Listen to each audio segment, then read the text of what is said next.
Hi, let's make a wagon for a D&D party. So because I wanted to be able to put minis inside the wagon, I decided to break it into two main pieces. Starting off with the bottom piece, I cut rectangles and strips out of a thin sheet of balsa wood. I added the wooden texture by dragging a wire brush on the surface, and after that I came back in with a pointy tool thingy and added more defined grooves. After all the parts were funky and groovy, I used a little bit of PVA glue and a heck of a lot of patience and glued them together to a shape of a small box. To make it look more like a wagon and not just a fancy box, I added an area for the driver to sit, as well as some beams under the wagon for the wheels to attach to. The more fine details you add to a build and the more you break out large smooth surfaces, the better it will look.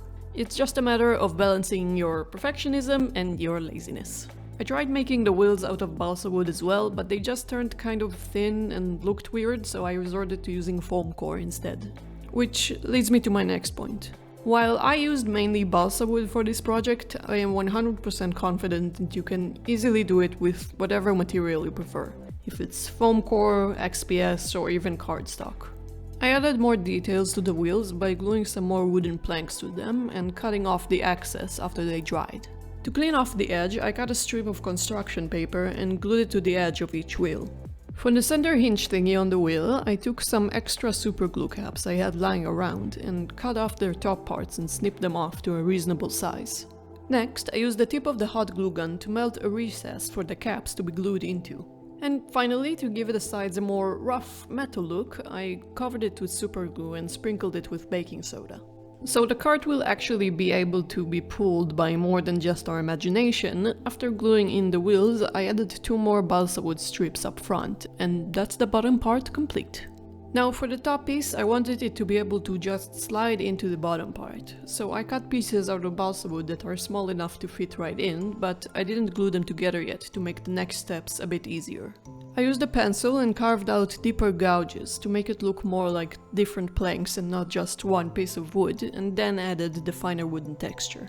It's always good to add more depth to a build, so I glued in more planks that protruded out a bit more and beveled their edges. Don't forget that this needs to slide into the bottom part, so anything you add has to be above that line. I definitely didn't forget to do this, I just wanted to show you how to fix it if you do end up forgetting. Yeah. Anyways, I then cut out some windows and using the offcuts I made a wooden door as well. Now, because I am indeed a bird brain, I forgot that I want to make the wagon's roof curved. I needed to add two curved ends so the roof will actually have something to stand on and there won't be just a huge gap there. But you can just be smarter than me and cut the shape out as is instead of adding yourself more needless work. After gluing all the parts together, I could then get started on the roof. I just glued in wooden strips one after another. Technically you can even use popsicle sticks for this part, though I prefer using balsa because it's just easier to texture. Do note that some areas may need some trimming to make everything fit nicely. Now, anywhere I feared the balsa wood was sticking out too much and had a chance of breaking, I added super glue thin and let it soak into the wood to harden it. While normally I'd avoid doing this, but because I knew I wouldn't stain the wood in this project, it should be fine. Now, for the paint scheme of this project, I was very inspired by old Romani wagons. Very bright colors and a lot of details and decorations. I noticed the most reoccurring colors were red, green and gold. However, because I'm not particularly a fan of this color combination, I changed out the green to a nice darker blue, and I think it makes it look a bit easier on the eye. I painted whatever I wanted to be metal silver and then dry brushed everything with a tan, trying to give the wood a more worn look, as if the paint was rubbing off. I wanted to put more effort to the painting part of this project, so I decided to paint some very simple embellishments with gold.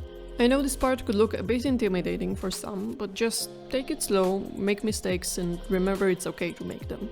I would however do this before the dry brushing, since then it makes it a bit easier to fix. I wanted to try something new here, and that is using oil paints as washes. I mixed brown and black paints with turpentine and sloshed it all over. Now, what's usually supposed to happen is that washes go to the crevices, and mine acted a bit differently.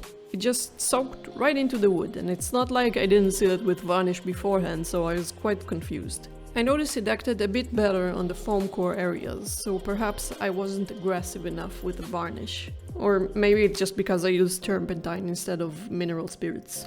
If you have any clue why this happens, I would love to know, cause I honestly have no idea.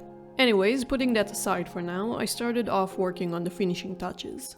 For the windows, I took a piece of sewing mesh and painted it gold. Next, I took some scrap packaging plastic I had lying around and cut it to a size that is a bit larger than my windows. To avoid fogging the plastic, I used super glue only at the corners and glued it to the mesh. When it dried, I glued the plastic side to black construction paper and used hot glue this time because the plastic for some reason refused with all its might to be glued to paper with super glue. Then it was just a matter of cutting it out and gluing it in place.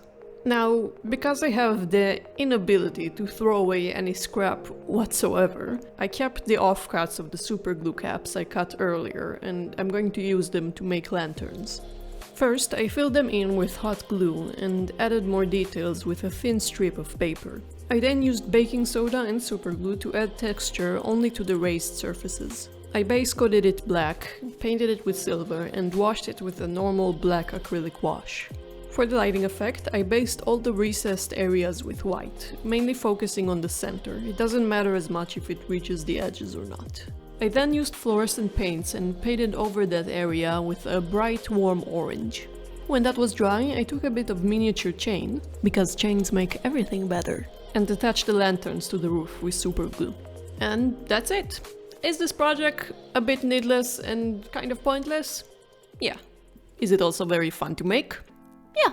It also made me really appreciate balsa wood as a viable material for a tabletop project because it's just so easy to work with and cut and there's just no headaches whatsoever. Anyways, thank you for watching, I hope you enjoyed and you got something from this. And till next time, bye!